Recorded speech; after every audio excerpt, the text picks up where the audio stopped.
Dear friends, welcome back to your channel English Text Analyst. What is a dramatic monologue? Dramatic monologue is also known as persona poem, is a type of poetry written in the form of a speech of an individual character. The single person who is patiently not the poet utters the speech that makes up the whole of the poem in a critical moment.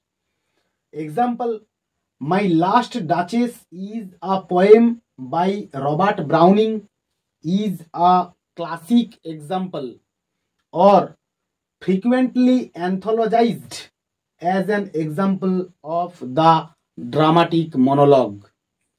ততক্ষণ পর্যন্ত keep watching my channel, keep smiling and stay blessed.